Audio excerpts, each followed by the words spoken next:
everyone, and welcome to Strategic Wealth Strategies Podcast with our host, Alan Porter. Alan, what's going on, man? How are you? Beautiful day out here in North Carolina. Sun's shining. Might go play golf later today. Hey, it's always happening that way, Alan, in North Carolina, especially October, where I guess it's been beautiful in a lot of places. We'll see when it cools down. And so you're going to talk today about what is the best college funding plan. So that's our topic today. So what is the best college funding plan, Alan? Well, it's not the government 529 plan. And you know why I say that? The 529 funding plan, they are tax exempt that are authorized by Section 529 of the Internal Revenue Service Code. But there's four big drawbacks with them. Number one, they count against the student's eligibility when applying for financial aid. And number two, they have severe tax consequences if the money's not used for qualified expenses. Number three, they charge administrative fees and investment expenses that significantly reduce the growth of the money. And number four, they can actually lose money because the mutual funds in which they are invested in are targets for market risk and performance volatility. Can you give me an example of that, Alan? Well, as an example, during the lost decade of 2000 to 2010, if you put $10,000 in the S&P 500 index or stock market, by the year of 2010, you would have $9,100. You lost money over a 10-year period. And what's more, you have fees and expenses charged on 529 plans that further eradicate the growth of your savings. In fact, according to the Securities and Exchange Commission, the fees associated with 529 plans will basically lower your actual returns from anywhere from 2 to 4%. There's maintenance fees, there's management fees, there's admin fees. There's all kinds of fees in these things, just like a 401k. But you know, if your return was actually 10%, you may only realize a growth of 6 to 8%. Wow. Are there any other things that people should know about this? Well, also when your 529 plan loses value, you are still charged the same fees and expenses, just like a stock portfolio or your qualified plans. It is also important to note that you can only use 529 plan, the money in the 529 plan, for eligible college expenses, such as tuition, room, and board, and only at accredited schools in the United States. Are these penalties associated with this? Are there? So, well, think about this. So if your child would receive a full scholarship or choose a foreign university or technical training school, which is absolutely ridiculous that they won't fund that, or simply decide not to go to school, your withdrawal from a 529 plan would no longer be tax exempt. What's more, the money in a 529 plan can reduce the amount of financial aid a student may qualify for by 5.6% or more. So what should we do? Well, educate my clients to do this. Have a plan to pay for your kids' college education without taxation, without the risk of losing money from market risk, without limitations on how you use the money, and without counting against your financial eligibility. So what is this product called? Well, I've gone over this many times. It's called cash value life insurance, whether it's an index life insurance policy or a whole life policy. But I call it the 7702 college funding insurance contract.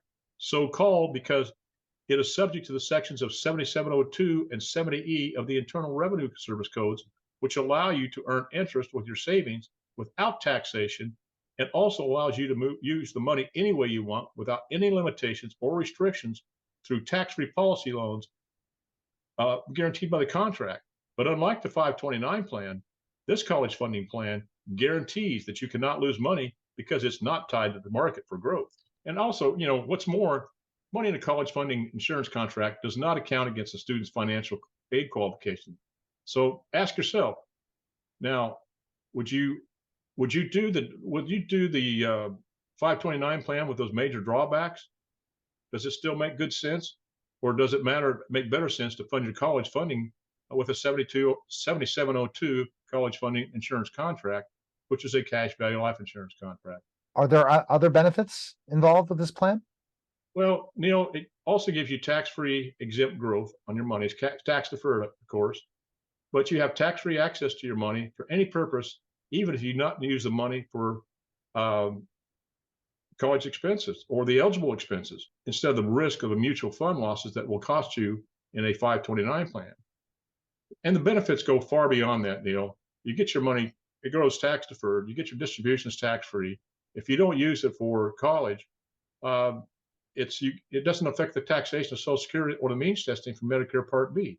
Also, it's self-completing. Let's say a parent or a grandparent buys the policy on themselves for the kids and grandkids. Well, if they were killed or pass away, the death benefit, which is tax free, and it's in the hundreds or millions of dollars for pennies on the dollar, will pay for the college education. Plus, it's also self completing. Once you get done with your college funding, you still have money in your uh, policy. Also, what you can do, Neil, is you become your own bank. Put this money in this tax-free plan, pay for college, buy a car, do whatever you want, but pay yourself back so that money compounds for you and not the financial institution. You know, you don't even have to pay the money back if you don't want to. It just comes off the death benefit, which is hundreds of thousands, if not millions of dollars more than what you have in the contract itself. You know, you're also protected from lawsuits, liens, and judgments. It avoids probate and many other benefits that I've gone into before. But people need to think outside the box of conventional financial planning and protect themselves, not only now, but in the future. So, Alan, here's a question. This plan that you create for college funding, is that almost the same plan as other other cash value life insurance policies, or a little different? Well, the two that I mentioned, the whole life and the index universal life, these are the two I use. Now, there's universal life and there's also variable, but I do not deal with variable insurance because it's tied to the market. You can have losses. But the cash value life insurance has been proven time and time again. I've had my policies for over a decade, and they're performing greatly. And even in the the insurance companies have been around for hundreds of years, 150 years for some of these companies, and they're the only lending institution, the only financial institution that has survived even during depression and recession levels. They're the only financial institution that paid dividends during the Great Depression. And the thing is, people don't understand how insurance companies are regulated. You know, banks are over leveraged. I'll give you an example. And I got this from a banker. I asked her, I said, how much money does a bank have to have in its general account to loan out $1 million, $100 million? She said about $12 million. I said, how many of those loans are going to go bad? Well, there's probably going to be some of them. I said, do you realize insurance companies to write a $100,000 policy on you, they have to have in their general account $100,000 plus an 8% surplus, and all the companies I work with have over 100% surplus, and they're regulated by the state. So let's say that State Farm goes and writes 10% of the policies in North Carolina, and I don't know, some ABC company comes in and goes bankrupt. Well, there's a tax that's from our premiums that go to the state and put in a pool of money just to handle this type of thing. So any liabilities that ABC company had is paid by this pool of money. And if there's any debts left over, since State Farm has sold 10% of the policies in North Carolina, they have to pay 10% of that policy. I mean, 10% of that loss. If they don't, they can't sell insurance. So really interesting situation. So it's a situation where you find the right plan that fits the almost same thing for a college model, but you get all these benefits so that you can be protected, not just keep your money, but be protected in this process, especially if you're a grandparent and you want to invest in your grandkids' college education. It's a great thing, and it protects you as well. Well, absolutely. But I mean, insurance products go far beyond that, Neil. They eliminate the risk in retirement that people are not aware of, sequence returns risk. They protect you from the number one fear in retirement, running out of money before you run out of life, plus many, many others. People, like I said, just need to think outside the box of conventional financial planning. And best of all, just give me a call at 910-551-1046 or email you at strategicwealth, the number 0 @gmail.com. Appreciate it, Alan. Great topic today, and something to definitely think about for college education coming up to Christmas. When people want to start investing in their kids' college fund, give Alan a call today. Appreciate it, Alan. All right. Have a good day. All right. That was the Strategic Wealth Strategy Podcast, guys. Take care.